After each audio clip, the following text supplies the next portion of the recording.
Hey, Chip. Hey, Jonathan, how you doing, sir? Oh, pretty good. How are you? Doing okay, fine. How are things up there in the hills? Oh, pretty good. The sky is about as blue as your picture today. Is it? Oh, good. I love it like that. Yeah, it's like almost looks like spring out there. Oh, it's getting close.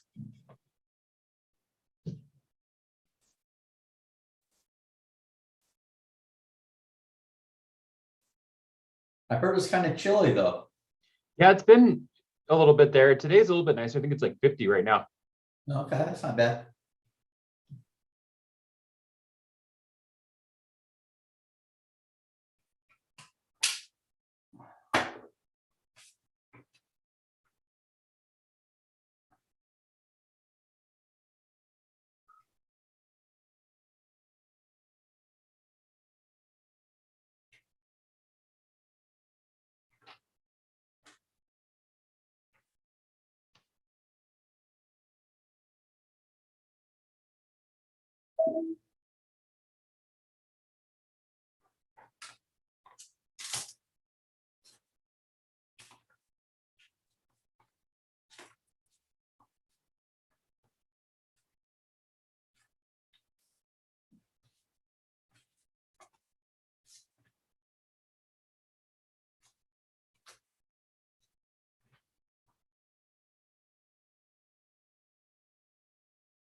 So, of course, my health inspection is just here.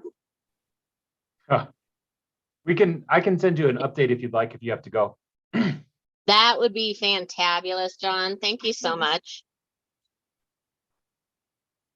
And I'll see you tomorrow. See you later.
Hey, Jonathan, can you hear me okay?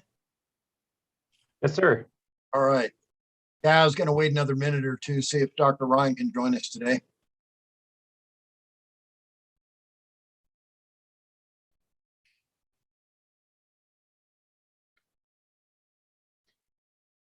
Mayor, as you were saying that, he just sent me an email that said he is booked and isn't going to be able to attend.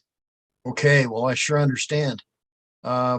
In that case, I'm going to start going around the room here, see how everything's going. Chip, how's the world treating you? Hey, it's not too bad. It's a lot warmer where I am. I'll Nice bet. skies, but and actually just ended up our current period, and I'm glad to report that we actually had a stronger period that we just finished than we did in 2019 by just a little bit. So I saw Wow. That is great. I'm really glad to hear that one. Sadie, how are things going for you?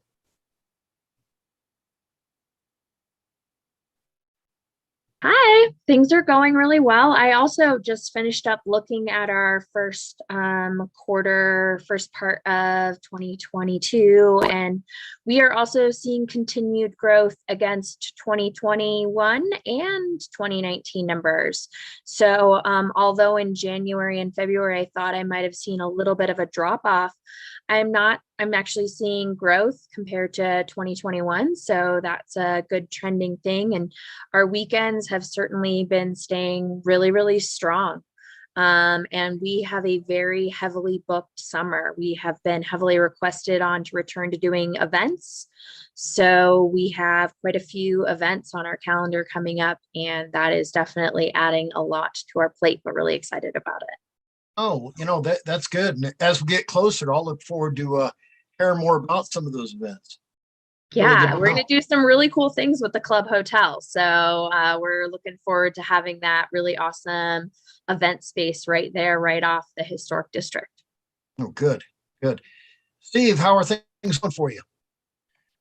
Yeah, our numbers are good too. We're 7% over 21, and we're like 15% over 19, which was surprising. It doesn't seem like we're that busy comparatively. I don't know what's changed. It could be have to do with pricing increases too, because it's dollar amount number.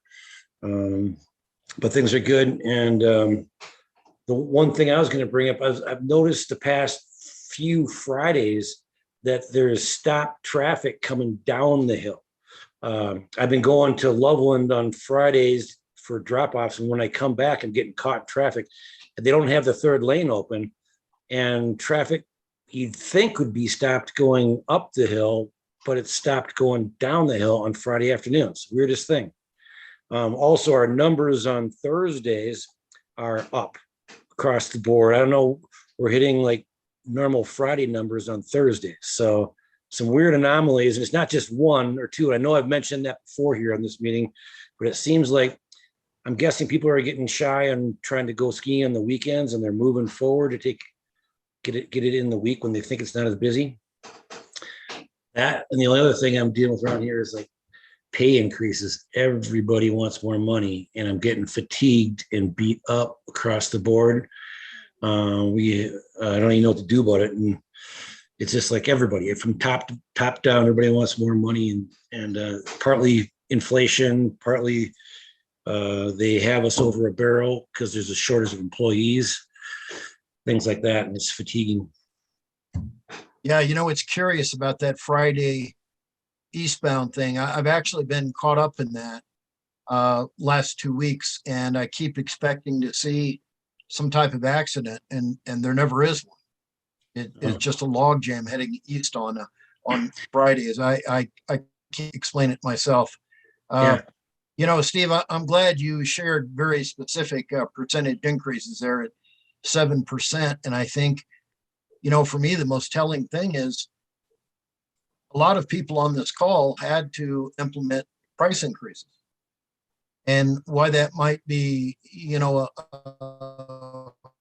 reason for apprehension, it doesn't seem to have affected business. In fact, business still seems to be real healthy. So I'm glad to see that. And I know what you're saying about getting beat up for wages. With so many of our employees coming from outside of Idaho Springs, often many of them are driving through even another county to get here and have the opportunity, to work closer to home. So I can just imagine how tough that is, trying to retain folks that are spending time on the interstate to get here and get back home.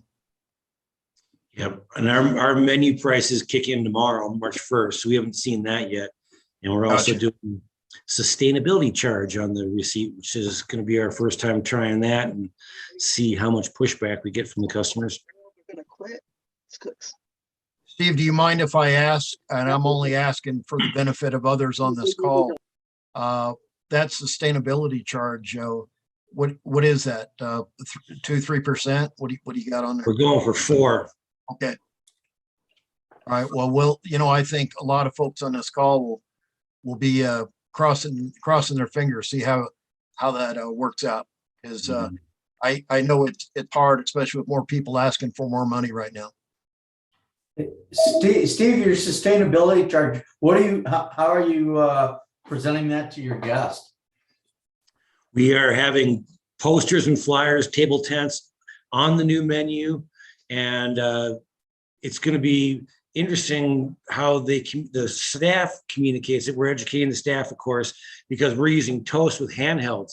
So a lot of people don't even request a receipt. So I don't even know if they can see that they're getting charged that unless they ask for a receipt, because it's on a handheld they're paying.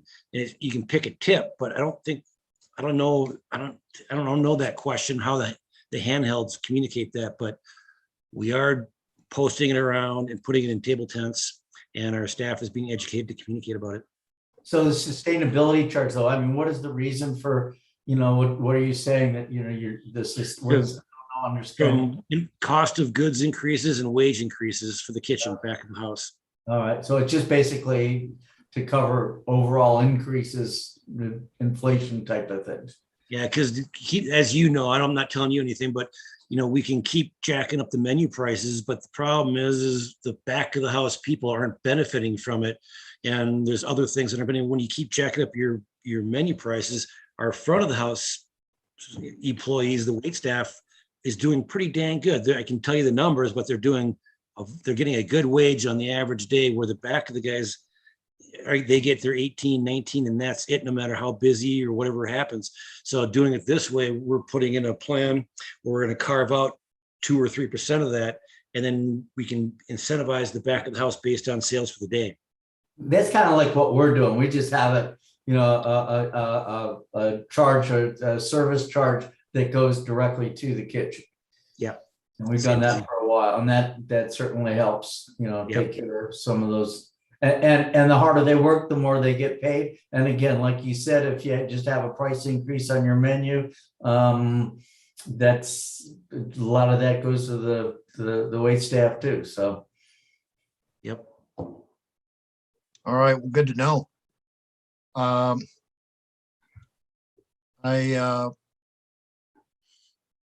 Lindsay, do you have anything for us today?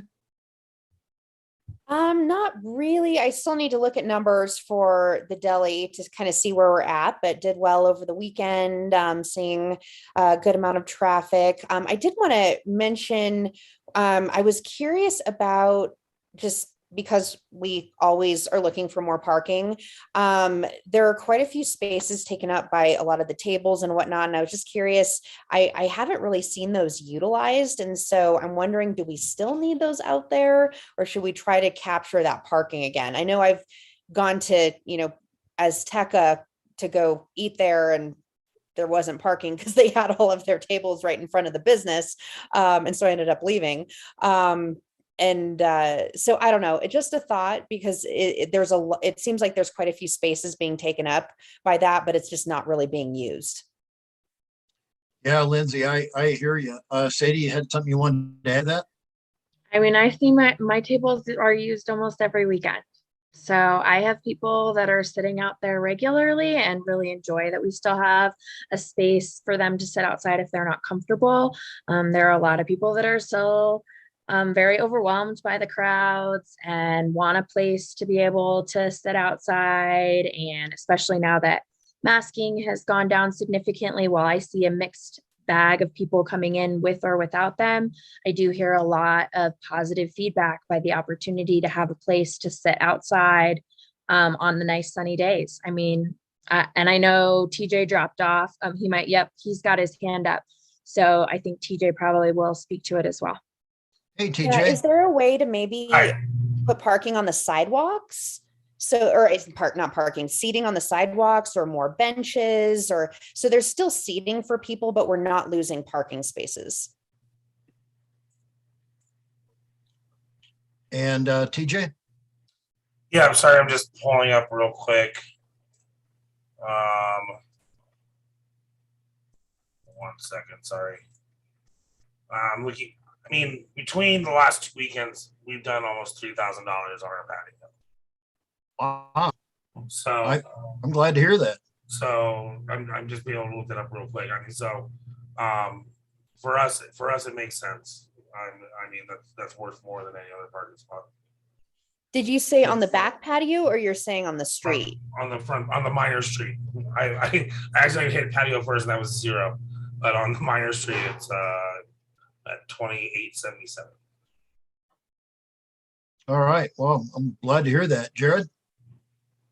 Yeah, in certain cases, some of the individual restaurants do have dining on the sidewalk. For instance, Mountain Prime does. I happen to know because I was some of his $2,000 over the last couple of weekends. It was a beautiful day a couple weekends ago, and yeah, I enjoyed it on the patio. Yeah, I know we had, oh, sorry, Sadie, go ahead. I understand Lindsay's perspective of maybe wanting to put stuff on the sidewalks, but again, our sidewalks are very narrow, and we already have challenge with things like ADA, and we already have challenge with things like as congested as our street gets when we have parking and traffic and people walking. That corner where Mountain Prime does have patio seating and sidewalk seating can be quite congested when there is both traffic on the sidewalk, people walking and people sitting at those tables and cars parking. It just kind of seems it's just a really challenging, narrow space. I definitely know that you aren't really able to fit much more than just a single bench. And I think people are really enjoying the opportunity to have a table, have a little bit more space to spread out. That does seem to be the guests' interaction feedback. And while parking still is slightly challenging, we do have quite a few parking spaces covered up by snow. So, again, if we could figure out a different spot Public Works could put snow, we could open up almost the same amount of parking spaces lost by that. Hey, Jonathan. Mayor Ashley Brooms from Interstate Parking is on the call. Maybe she could speak to the load on the parking lots a little bit for us. Okay. Hey, Ashley, I'm glad you were able to join us. Hi, how are you guys doing? We're good. I did just want to chime in a little bit. Like John said, I can offer some information on the parking situation. We are seeing people utilizing that bus stand lot actually this year, which was a challenge last year. And we did see it fill up on Saturday. And then on Sunday, we did notice that the lots got about 90% full, but we didn't really need that bus stand space. So right now, we're not seeing an overwhelming need to push for more parking spaces. But if the trend keeps up, that might be something that we see happening quite frequently, is the circling that happens. But I think that's a good problem to have, that people want to come and visit us. Yeah. Well, Ashley, that's a good perspective. Thank you for that information. Yeah, I appreciate the stats on it. And so I guess my only other thought would be, is there any way to open up even just our block 2 ways? That's another thing that I've been getting a lot of complaints about. And actually I have a couple negative reviews about parking, which I can send over, that we got on Google reviews. But just so people are, the one way is really confusing people. I see people driving the wrong way all the time, the wrong way up the street. I'll sit there on the weekend and just watch people do it. And so I'm just wondering, it definitely helps business if people can get up and down the street both ways. It definitely helps our business. I don't know about how others feel, but having that 2-way access has been kind of important to us. Just wondering where everyone else stands on that.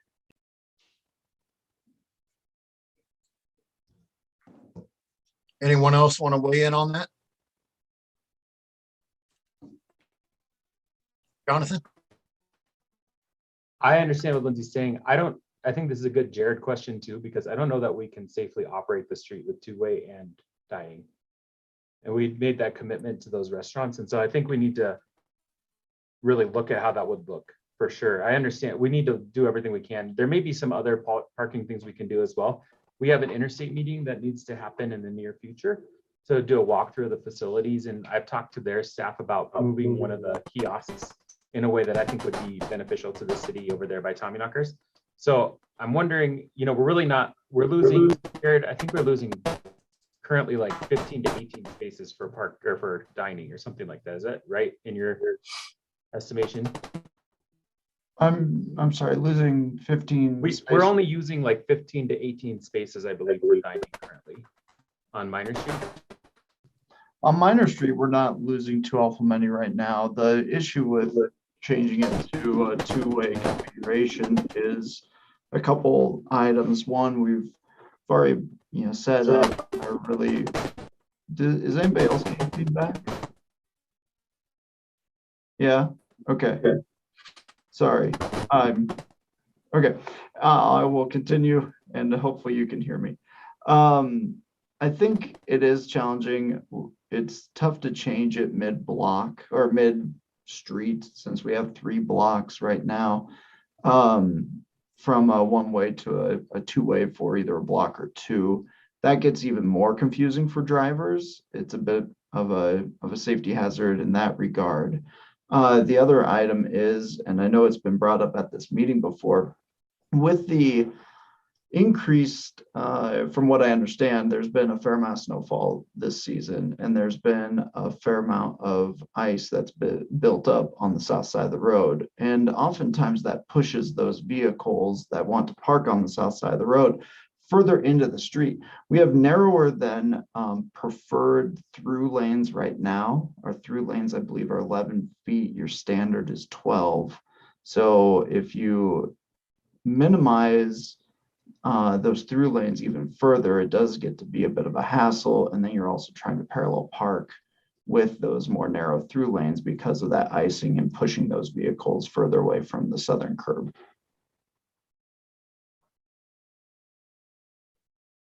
Oh, Mayor, I believe you're muted. I'm sorry. Thanks for the assistance there. Yeah, thank you, Jared. Randy, I see you have your hand up. For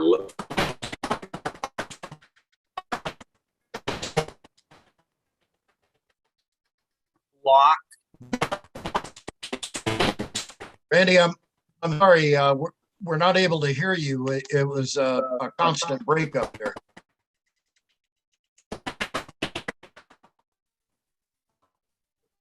Let me play with my.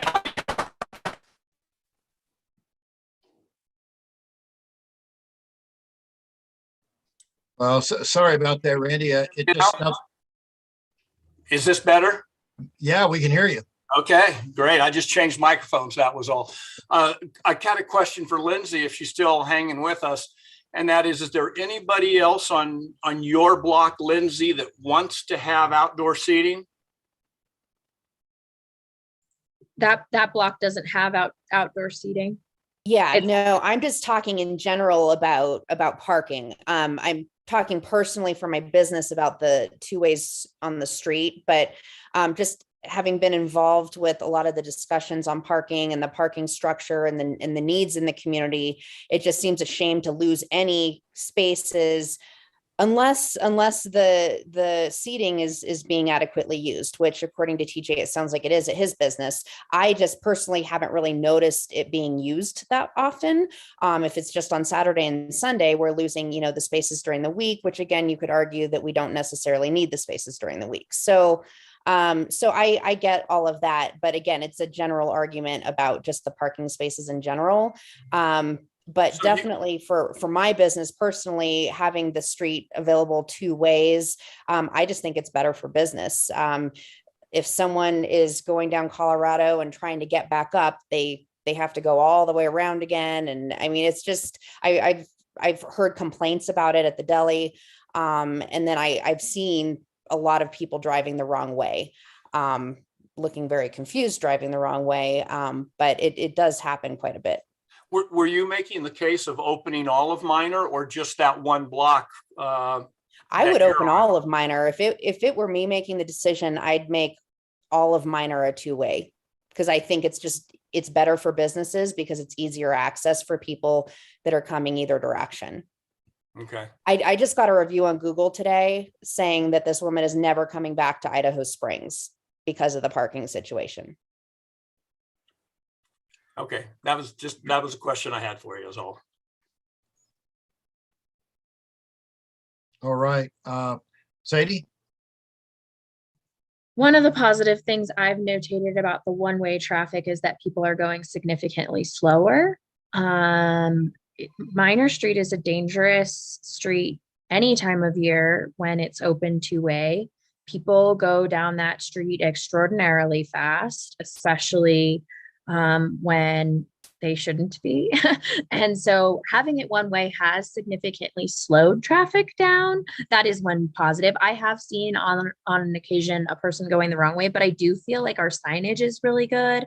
And I don't think I saw as much of that as, say, last year when we had it one way. I think I saw a lot more. And since we're remaining this consistency, I think also consistency is super important, and making changes midway through the season is super confusing. And also understanding that that's a dangerous street, and having it one way does slow people down.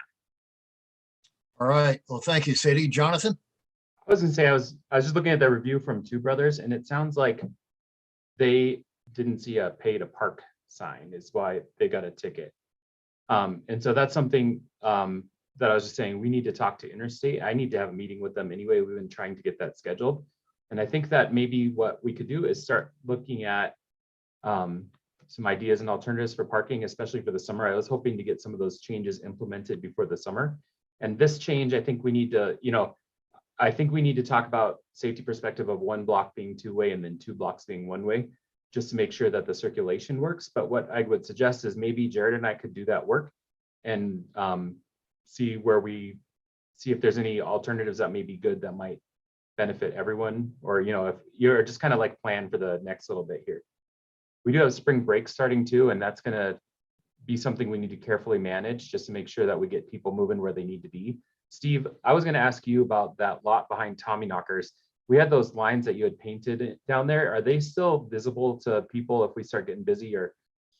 Barely visible. That chalk stuff doesn't work very good when it's wet. And it was no problem all summer long. Even when it rained, it seemed to hold. But for some reason, in the wintertime, the snow, the frozen ground, it just doesn't work as well. Okay, well, maybe we could talk to John Bordoni and see if we could do something to get, because those really your opinion was they worked pretty well too, right? To get people going. Maybe we could get those going again. I also talked to Interstate about moving the parking kiosk that's at the lower level just up the hill to that corner up there, just to make it a little bit easier for people. Yep. And then, we need to reprint. I don't know if anybody is comfortable with having tabletops with the parking QR code on it in their restaurants or on their window or anything like that. But we had created a flyer for that might be nice for people to have if you want, just for spring break to kind of address that ticket issue. And then what I would suggest is maybe Jared and I can talk about this and see if we could, if we can balance everybody's needs here in a way that's supportive of all the businesses. Well, one thing that I'm concerned about, Lindsay's point of the folks going the wrong way. I got to tell you, I thought our signage was pretty good, but the fact that she sees folks going the wrong way, I'm going to look and see if an additional we can put up to improve it. Now, fortunately, I think Sadie is right about the speed. I've noticed folks, in more compliance with the speed. So that's a good thing. But I'd like to take a peek at that signage and maybe see if there's anything more we can do. I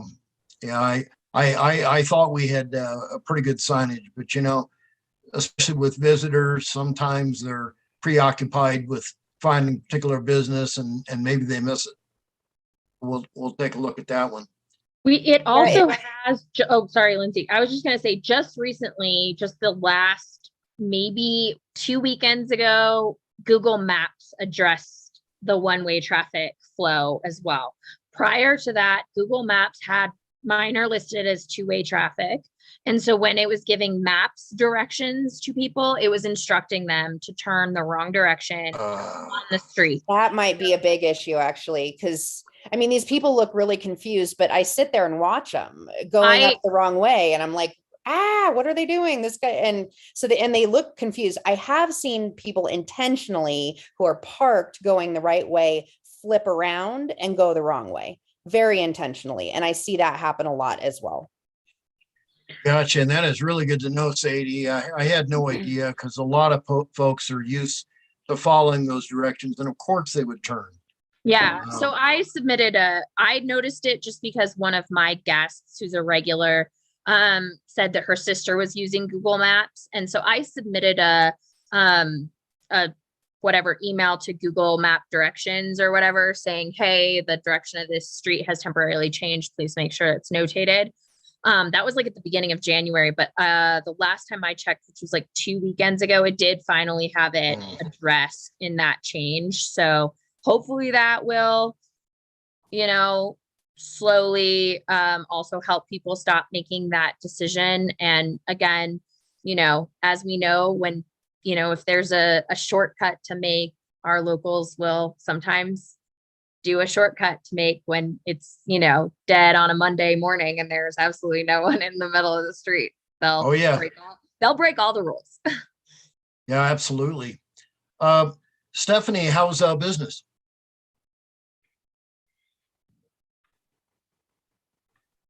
Oh, so we can.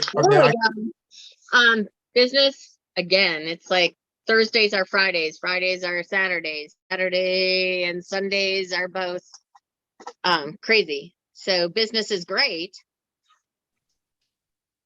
Well, that is really good to hear. That's terrific. Jonah, I see you're on the call. How are things going there at Club Hotel?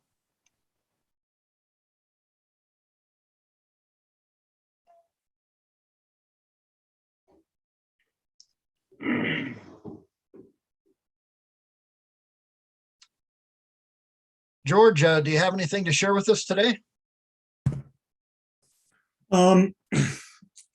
Yeah, I think you all, Dr. Tim Ryan not being here for his COVID info, I'll just do my best to fill in.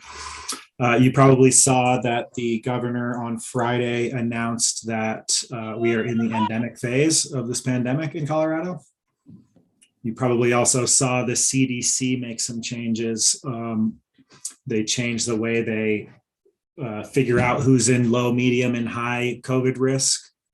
And so what that means for us locally is that there's no longer a federal requirement for face masks on buses or on the prospector. I can't report to you right now. I just don't know whether the school district will continue to require masks on buses. That's their decision. And then the same thing with the prospector. And I just haven't reached out to know the answers to those things. There is one thing remaining in public health orders from the county, which is a requirement that the school district offer testing to those who want it, and some other things kind of associated with requirements of the school district, not requirements of students or families to get tested. And so I think we'll be taking a look at whether we still need that in the short term. I think when we were talking about it, when we were last talking about it, we discussed that once we hit CDC's low transmission category, we would open up that conversation, and I suspect we have. So that's kind of what I have for you on the county and on COVID. On recovery, an important piece of information for folks to share is that there's a lot of money out there for housing rental assistance. It was previously only for people who could show a COVID impact to their finances. It's now been expanded. You just have to show, for lack of a better term, indigence, that you're having trouble paying. So if you've got folks that are behind on their rents, now's a great time to catch up. And that's all from me. George, that is huge. That really is huge. Because you're right about the rental assistance. I actually know several people, and they did not have direct COVID impacts. Therefore, they did not receive assistance. In fact, that's been extended. I think is going to help a lot of people here in Clear Creek County. So I'm really, really glad to hear that. Thank you. Jonah, I see you have your hand up. How are things going? Yes, sir. We're doing pretty well. We're about getting close to 80% done with framing on the interior. And probably, I'm going to say a week and a half away from getting that first inspection done, which will be very exciting. it's a big milestone to kind of keep us on track to opening in May. What we're looking at doing is, because of that, we're probably going to start posting for positions here in the next, probably before the end of March, we'll start that process. So I know Steve was out there talking about everybody's wanting more money, and I'm probably going to maybe create some issues there if I start putting up a couple positions. But I just want to kind of give everybody a heads up of what's happening. And then obviously if there's somebody that that might be like a general manager for a small boutique hotel in Idaho Springs that lives in the area, would be a great fit, and they would already kind of a member of the community and want to really kind of make a different type of impact in the community. I think this would be a good opportunity. I would love to, chat with you about that person. But I want to make sure that I'm being respectful for a lot of the efforts and a lot of the struggle you guys are going through with keeping good staff on. All right. Well, that's really good to know. That's a pretty aggressive schedule, especially considering how bad that place was. I went through it, and it's remarkable. Yeah, if you take a look at it, last month, we had that thing cleaned all the way down to the studs, everything swept. So it obviously did not take a year because, I think Saturday is the 1-year anniversary of us owning the property. So, at this point, we've got everything cleaned out. We're getting the wood put back into it, and things are moving along nicely now that we're done with all that preliminary permitting type work. All right. Well, it sounds real good. Hey, Dan, do you have anything to share? I was want to see how business was going. Well, first off, I no longer have a business in Idaho Springs, which is I should say banking. I'm sorry. Well, we'll talk about businesses briefly. I do have 2 properties in Idaho Springs, and I have one tenant that is benefiting greatly from I shouldn't say greatly, but one tenant that benefits from the street and the street operation as it currently is. Another tenant that has suffered as a result of it. And I think of if we were to close the drive-through in front of Starbucks, what their reaction would be to taking that away from them. And having owned the deli for 20 plus years and having it be a stop in, grab and go type business, I understand what Lindsay is feeling there, and I've seen the impact on, especially when the street was closed, knowing that on a powder morning in the winter, this is going back to last winter, powder morning in the winter, there'd be 15 cars parked in front of that place at 7 a.m. Doesn't happen anymore. So I understand where she's coming from on her frustration. I think that she sometimes feels that she's small, so her voice doesn't count as much, but that's just my observation from listening in on these meetings for the last 4 to 5 weeks. But I also respect TJ and the other businesses that see the benefit of having what is either alternative seating options or potentially increased seating options from what they had before. And just want the city to remember that the seating outside was allowed as a result of reduction inside, and to think about that moving forward, and just to think about how you can balance it. I think that the representation on this call every other week is about 10% of the businesses on Minor Street, if that. I'd be curious to see what you would have as an answer if you were to go out and pool every single business owner. That's the dentist, that's the restaurant, that's the accountant, that's the gift shop. See what they think individually and speak with them, and suggest that maybe the city do that themselves, not have a member of the Idaho Springs Marketing Alliance speak for all the business owners as a whole. But I understand that you're doing what you need to do.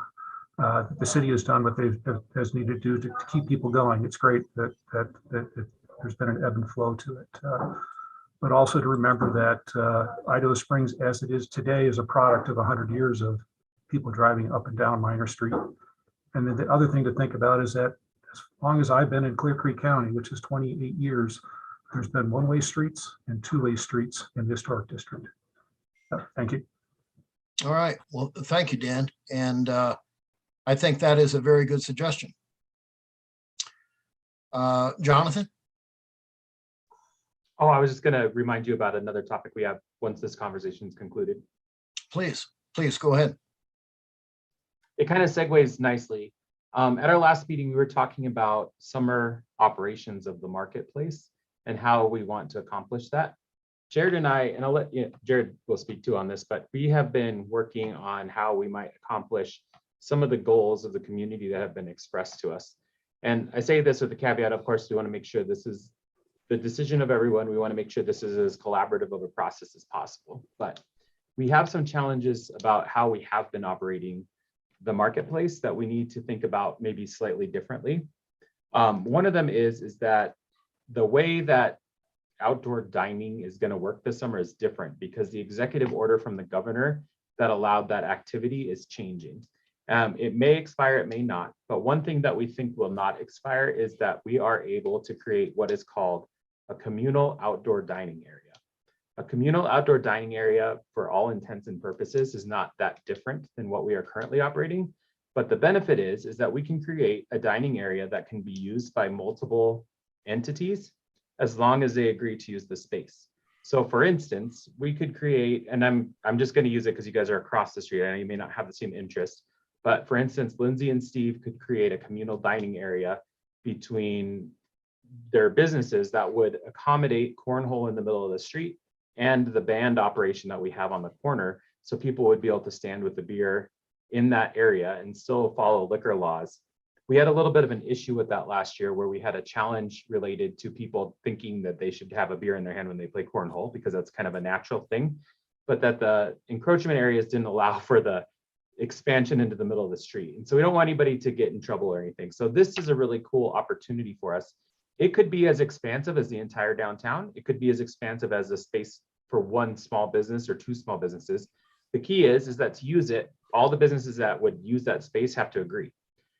There is liability for that. So of course that would be just like your liquor area that there's liability for and you'd share it. So what we were thinking is that this is something that people want to explore. We might want to think about branded cups for in the outdoor areas.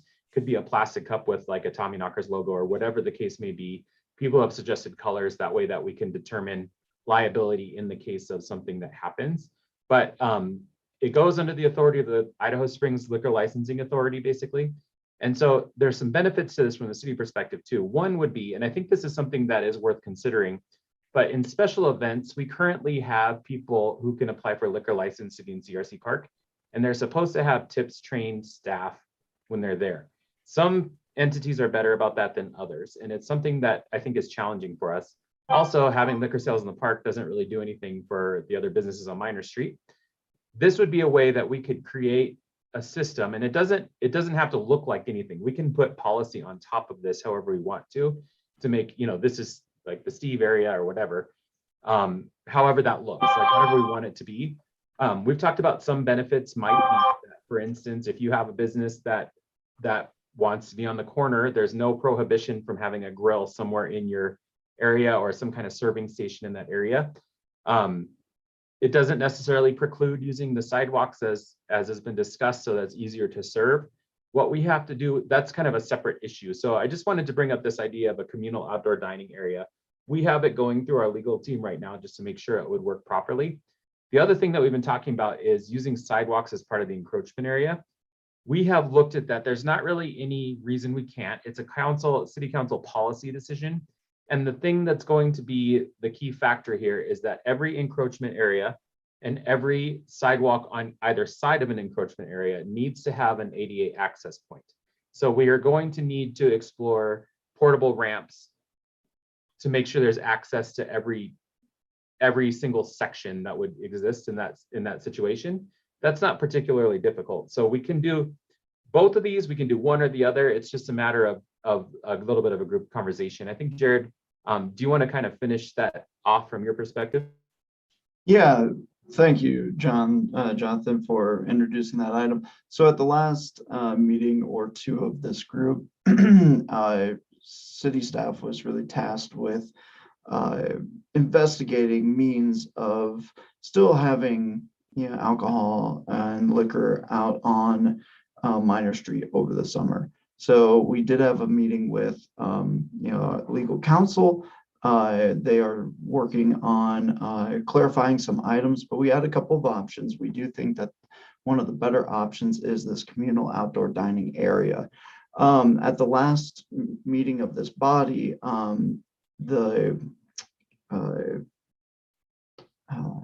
another item was brought up, the communal outdoor space. I apologize, I'm forgetting the nomenclature, but this is a little different from what you've seen at other locations. It doesn't take nearly as much time to enact, and it also doesn't take a new separate board of everyone who has a liquor license. It's a little more flexible. It's a little easier to work on. And you can also, if you so choose, you would be able to decide not to participate and instead fall back to more of your encroachment area with the fence or with the chain or whatever around your spaces. So it could either be a little bit more of a broad, open communal outdoor dining space where you could kind of travel in between some areas with a beverage, or you, as I mentioned, could opt out of that and just have your own chained and fenced in area, similar to what we've done in the past. We are looking into some of the finer details in regards to that. We are also would like to get together with the liquor license holders on Minor Street as a smaller subgroup and really discuss how this could either work really well for you or what your concerns are, etc. So those are things that we would like to do in the future, in the near future. A part of that, as I mentioned, one of the biggest positives is it is a shorter process. So it's something that the Liquor Commission can do. It doesn't take many ordinances to establish, etc. So that's a good news for us and something that we should be able to pivot and react to quicker. TJ, I see your hands up. Is there something I can help you with? Yeah, just as you mentioned, breaking down to smaller groups to discuss this further, to see what that would really look like. That would certainly be something we're interested in. I think, and I expressed this to John, I think you're on the email as well too, just kind of, we're gonna go up against the buildings, how much space are we talking there? What needs to be done for emergency vehicles? What it needs to look like, just from an aesthetic standpoint as well. Pedestrian traffic, everything else. So I really would love to, I'd love to participate in a smaller group where we get together and talk about that and then bring something back to this group. Because I think that there's a lot to hammer out there. This may not be the correct forum to do it. Absolutely. I appreciate that, TJ. We have thought about some of those components as well. If tables were placed on the sidewalk to cut down on some of the time that staff would take, we would have to look into some of the ramps. The central area would still have to be largely open. Now that could certainly still allow for the bags, boards, etc. I know that this group was very adamant last summer about telling the fire district, look, if you have to get down the street for an emergency, take out the bags board. Yeah, it was, so we would still look to have very little in the way of obstacles in the middle of the street, make that more of the pedestrian walkway. But yep, absolutely, we'd be happy to work on forming that group and tackle those questions and thoughts. One last thing I'd add is that there is a kind of a regulatory piece to this, and then there's a policy piece to this. So the regulatory pieces are establishing an area where, for instance, alcohol can legally be consumed that doesn't put anybody at risk of legal liability. And then there's a policy bit that says, like, hey, these are the conventions of use that we want to consider. It doesn't necessarily have to be like a free-for-all kind of situation. We can still say these are the rules that we enact on Minor Street, but you can have alcohol when you go watch the music, or play cornhole, and that middle area is for that use potentially. What that does for us is it makes sure that your liability is covered. So for instance, nobody's license is at risk if we have, if like last summer, and that happened last summer where people would go play cornhole with the beer because they just expected that use. This would just protect us in that case. And then we could set up the more policy issues. For instance, if we're going to do the sidewalk dining thing or whatever the case may be, those issues can be decided by city council. And so one of the things we really wanted to do was make sure that the people whose licenses would be on the line here have the say in how that bit of this works. That was one of the things that we thought would be important. But the thing with this is that if we set this up, there's it almost takes away the locational barriers bit of the problem. So we can focus on the policies of what makes everything work right for y'all.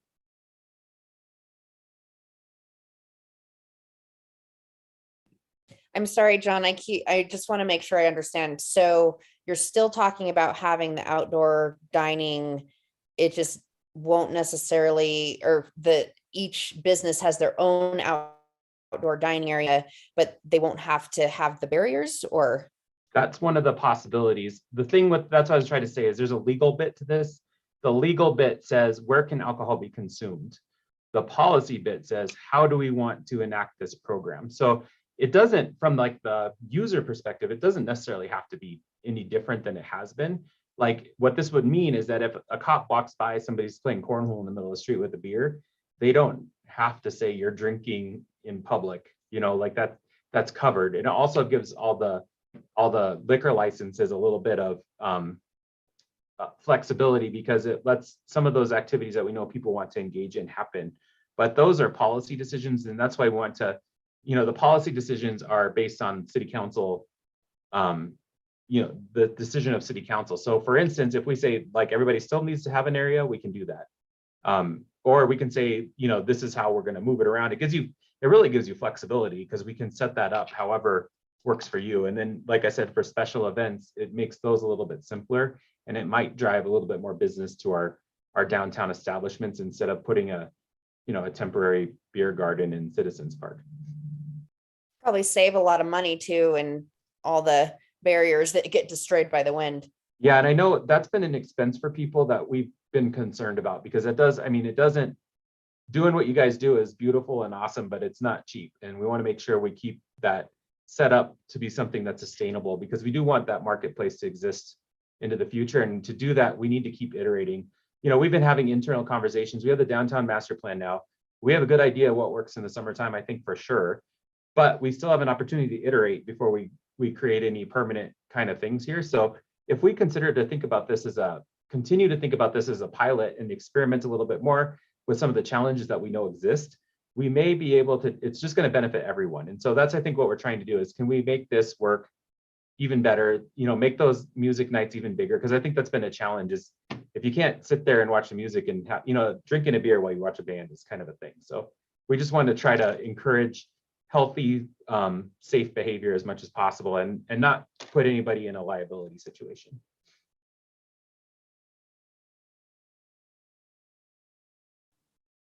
I do want to digress for a minute about what Dan was saying about representation with the businesses. I'm going to apologize in advance. I was sworn in as mayor January 10th. I may have missed something, but I thought we had reached out to the businesses to get input. And Jonathan, I just want to make sure that that was the case. That's correct. I think it's one of those things, context always changes, and we should always keep feedback loops open in government. I think that's an important thing. But this has been, pretty much everything we have that we've done to this point from an engagement perspective says the marketplace is working. That's why I say, iteration is good for us because we need to make sure it supports as many businesses as possible, and that we functionally look at all the ways that we can uplift everyone in our community to make sure our assets continue to exist into the future. Every business that we have in Idaho Springs is an asset to our community and region. All of the people who work at our businesses are assets to our community and region. And all of our work over like the last 5 years specifically has been to continue to make our assets resilient. And I think that we could do, if we need to have some more conversations about that, I think we should. But I do think that one thing that we need to remember is that there has been a lot of engagement here. And from an equity perspective, it's really important to listen to voices now, but it's also important to listen to the process and voices that we've heard to this point. And I think that if we do that, we're going to find a good path forward. I think that some of the stuff has worked better for all the businesses this winter than it did last winter. And I think we can, we're a sharp group of people, if I say so myself, and I think we can solve the equation here. Okay, Dan, I see your hand is. Yeah, just a quick question. I can't recall, I'm putting the banking hat on, as to when ENB has ever been contacted about the street operation, just to throw that out. And I apologize after saying that, but I need to leave. I've got a meeting to get to. So there's been several community surveys and several outreaches to the entire community over the last 2 years. I can bring up all of that in our next meeting if you'd like. my comment was is to directly approach each business owner and get to, as opposed to a survey where the responses might be 20% of the business owners as opposed to 100%. But I can illustrate that I've done that. Great, thank you. Jonah, I see your hand is up. Yeah, I mean, I just wanted to make sure we're on the record as Club Hotel is fully supportive of the marketplace as laid out in the future with the master plan, because obviously we would benefit, from having kind of that easy access from our place to what is a nice pedestrian area for people to gather, socialize, shop, and play. All right, thank you, Jonah. TJ, I see your hand is up, and I'm just not sure if that was from a question earlier. It was from earlier, but oh, okay. All right. I just never put it down. All right. Well, in the last few minutes here, does anybody have anything else they'd like to add? All right. Well, Jonah, go ahead. Sorry, yeah, I don't think that was, somehow it stayed up. I apologize. Sadie, I see your hand just went up. Yeah, I just wanted to let everybody know that we do have a upcoming mixer with the Chamber of Commerce and the Idaho Springs Marketing Alliance. We're collaborating and doing a mixer together on St. Patrick's Day. So it's going to be an awesome roundtable format. So like John says, it's a great place to, we plan on talking to as many business owners and property owners as we can between now and then, getting them to the table to talk to other business owners about what the best way forward is for Idaho Springs from the business community standpoint. We want to make sure we're representing everyone equally, and working with both of those organizations together is extremely important. So that is going to be St. Patrick's Day. Okay, Sadie, St. Patty's Day. And what time is that? 5 to 7 at Tommy Knockers. There's going to be some tasty food and some fun times and some raffle prizes. So 5 to 7, Tommy Knockers. We'll be handing out flyers this week, as well as the email invitations started to go out today, and the chambers will also be going out today and tomorrow. All right, sounds good. Chip. Yeah, thank you. It's just curious, what's the latest on the parking garage? Where are we at on that? John just sent out the letter today. So John, can you update where we're at on that? Yes. So there is a letter that's coming from a partnership between the ISMA and the city. The letter illustrates kind of what's happened and has some materials in it. It has a map of the CID and the parcels that are involved in the parking structure. It has this representative group that's been made of representative property owners that are participating in conversations with the city, not to make any decisions whatsoever for the CID, but rather just to talk about the path that we've had to this point and the path forward. That letter should be hitting mailboxes, I think, tomorrow in the city, just outside the city coming. There was 54 total letters that went out. It also has a copy of the petition and the initial letter that the city took action on when they created the ordinance that created the CID. That ordinance is also in the packet. We had an initial meeting with these 9 representatives from the CID group, and it was a relatively positive meeting. At that meeting, Jared and I were directed to create alternatives for how this whole thing may look. we've been working on that. Basically, what we're trying to do is create a kind of straight across the board, what would it look like on a per square foot basis if we had an assessment, and then a per square foot, a per square foot plus impact basis. Those are the two kind of ideas that we've had to this point. We also have committed to having another meeting to talk about other potential and opportunities for financing the SID portion. I think that where we're at is the SID portion is $2 million. There doesn't need to be debt services included in that. And so what we're doing is looking at that money and figuring out all the different opportunities that we may have. Jared and I actually have a couple of wild cards up our sleeve right now that we're just trying to flesh out to see if we can, our intention is to keep this as cheap as humanly possible. So we'll have a couple of alternatives for consideration. There's also an opportunity. There's a couple of grants that are coming down right now. One's called the RAISE grant. It's a transportation grant and it could be up to $25 million. It's a really big opportunity for our community. There are also other transportation and ARPA related funds. ARPA is the American Rescue Plan Act that we may be able to leverage here. We are doing our best to finance this thing in the most equitable and fair way and to keep the impact as low as humanly possible. We have spent hours and hours on this project and we're going to continue to work as hard as we can to come up with a good solution for everyone.